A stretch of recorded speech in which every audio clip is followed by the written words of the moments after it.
Welcome to Leaving Academia, Becoming a Freelance Editor, the podcast. I'm your host, Paulina Cossette. In 2019, I was a political science professor who was fed up with the stress and hostility of academia, not to mention the low pay.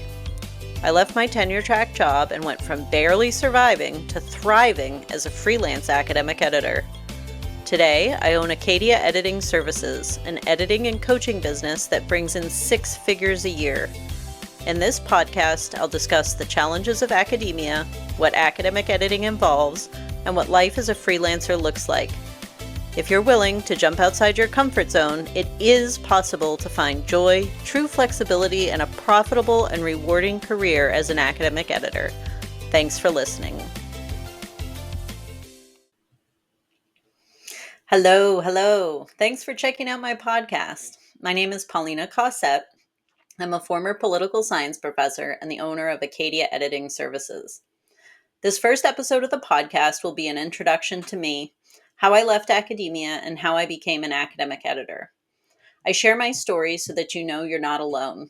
But in general, the aim of this podcast is to help you decide if you'd like to leave academia and whether or not a career or side hustle as an academic editor is right for you. Throughout the episodes, we'll discuss topics like the challenges of working in higher ed, the myths we're often told about leaving and doing non-academic work, what freelance academic editing involves, how you make money, which I know a lot of you are wondering about, what life can be like as an academic editor, coach, or entrepreneur, and how you can find true flexibility and happiness in your career and your life. In some episodes, I'll interview current or former faculty who are enrolled in my course, Becoming an Academic Editor. Having drafted one-page resumes, decided on business names, and worked out a plan for moving forward, they've already begun their freelancing work and are currently building their new lives as academic editors and coaches. Hearing from them will show you what is possible for you if you're willing to take the leap. I'll also interview other academic editors and coaches and discuss with them how they developed and run their businesses. I'm so glad you've joined me. Let's get started. If you've ever tried to talk with a colleague about possibly leaving academia, you may have heard these often repeated statements. You'll never find a job that's this flexible. Do you really want to work 9 to 5? But what about your students or your research? And my personal favorite, if you leave, you could never come back. I remember hearing these exact comments from my trusted colleagues and mentors when I was an assistant professor, and I shared that I was having a hard time holding everything together. I don't blame my mentors because I do think they cared about me, but they were repeating these ridiculous myths that totally do not represent life outside the academy. The problem with these myths, aside from the fact that they're totally wrong, is that they're really effective at trapping us in academia. The higher education system is built on the fact that we all stay, and that we all peer pressure each other to stay. And these statements are repeated so that the people who do stay in academia feel better about themselves and the horrible work environment they're in, and so that you will stay trapped too. Now, let me ask you this. When you've brought up the idea of leaving academia, did anyone ever ask you these questions? What are you struggling with? How can we support you to make things easier? Can I help your partner find a job here so that you don't have to live 4 hours away from them and your children? No one ever says those things. The institution is driven by capitalism, so it's focused on delivering value to customers, the students, and it doesn't properly compensate you for your labor or help you protect your physical, mental, or emotional health. But my reason for creating this podcast is to show you what else is possible. If you're still in academia and thinking about leaving, or maybe you've already left and you're trying to figure out the next steps, it doesn't matter where you are in your journey. If you're unhappy and you think you might want out, then you will get something out of these episodes. And even if you listen and determine that academic editing isn't the right choice for you, that's okay. What I want you to take away is that if you're unhappy in your academic job, it doesn't have to stay that way. Regardless of what your colleagues say, you do have many other amazing options that are out there waiting for you to grab them. Before we get to my story, I want to make 2 quick housekeeping notes. There are many types of editing. fiction, nonfiction, business, so forth. My expertise is in academic editing, so editing of scholarly research papers and books, job market materials, tenure packets, and so forth. The podcast also focuses on becoming a freelance editor or eventually owning your own editing business. There are jobs out there where you can get a salaried position as an in house editor for a publisher, but I focus specifically on freelancing and entrepreneurship. So, who am I and why am I talking to you? I'm a former political science professor. I grew up in Florida and I had two tenure track jobs before I left academia in 2019. I had success with publishing, and there was a lot I enjoyed about teaching and advising, but I found the stresses of academia to be unbearable. Initially, I thought that the problem was with the university where I had my first job. It was a small school, the administration was not supportive of faculty, and I had some difficult encounters with students that were honestly pretty traumatic. My husband and I were also living in a city that we didn't like, and we were far from family. So I went on the market and got another tenure track job in another state, thinking that I would give it a try somewhere else. During my first year there, my mother in law was diagnosed with lung cancer. My husband had landed a job in his field in our new location, but he hated it, and he hated the new town where we were living. We also longed to move back to Maine, where my husband grew up and where our family was.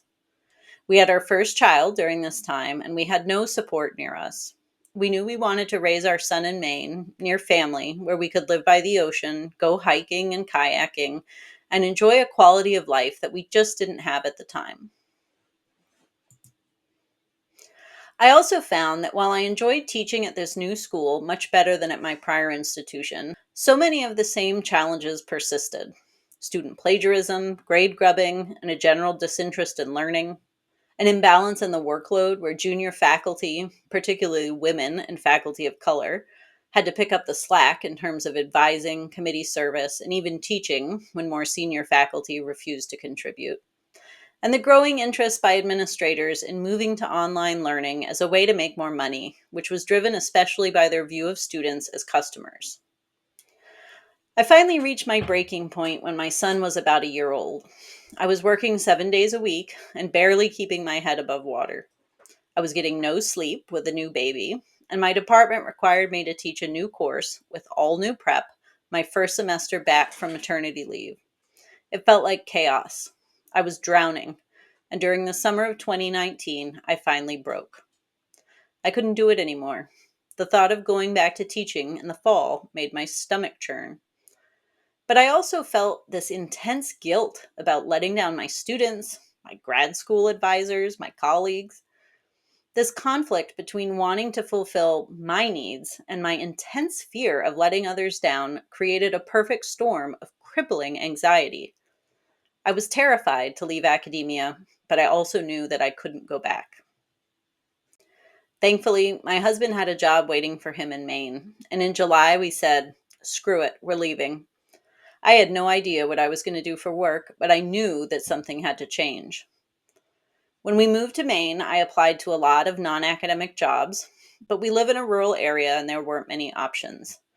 I had several interviews, but I kept striking out. I kept getting told something that I know many of you hear: "Sorry, but you're overqualified." It was incredibly frustrating.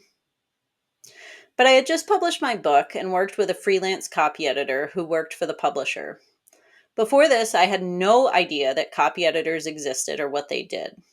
I knew that I was a strong writer. I had a lot of academic publishing experience, and I thought, I could do this for a little while until I find a real job. I spent hours online sorting through job ads, and if you've ever Googled remote work editor or anything like that, you know that 99% of what comes up is garbage. But eventually I figured it out. I got freelance positions with several editing agencies and academic presses, and I slowly learned the ropes. At first, I only worked part-time hours because my son was at home and I had my daughter, and it took me a couple of years to figure out how to find companies that pay better and how to start attracting my own clients. But it never should have taken that long. I just had no guidance. There are no resources out there that explain in a concrete, practical way how to find academic editing work, what work to pursue and what to avoid, or anything like that. And believe me, I looked. Eventually, I cracked the code, and for the last 2 years, I've had tremendous success. My client base has multiplied rapidly, and most of my work now comes from repeat clients and referrals. I often have to turn people away because I just don't have the time in my schedule. The beauty of freelancing and owning your own business is that I'm able to schedule my work when I want to do it, not based on the academic calendar or someone else's schedule. And I take vacations without any guilt or any work. I never was able to do this when I was a professor. It also doesn't hurt that I now earn double what I did as an assistant professor of political science. But most important of all, I have freedom. My time is mine alone. If my kids are sick, if it's the summer, or if they just need extra time with mom, I have the freedom to pause my work and be there for them. If I do get into a situation where I've been working too much and I need a break and some self-care, then I block off a few days or a week on my calendar, finish up any remaining projects, and then take the time I need to recharge for me. There's no more August course prep stress, no more being voluntold to work on this or that without getting an equivalent pay raise, and no more putting up with abuse and disrespect from colleagues, students, or administrators. I cannot emphasize enough how much brighter life is when you've left academia. I'll stop there with my story, but the point of sharing all this with you is so you can see that it is possible to free yourself from the academy. Life is far too short to be miserable and miss out on things and people that really matter. There's so many options available to you and so many former academics who now help people leave the academy if you're just willing to consider these new opportunities. My colleagues told me all the same things that yours are telling you, but you can see that I left and I've never regretted it for a second. In fact, I've never been happier. Thanks for listening. I'll see you in the next episode. If you're unhappy in academia and you think you might be a good editor or writing coach, check out my course, Becoming an Academic Editor. This digital course is paired with a 12-week group coaching program to support you through your decision to leave academia or not, and to start building a profitable and rewarding academic editing business. Learn more by going to acadiaediting.com/become an editor. Thanks again for listening. I'll see you next time.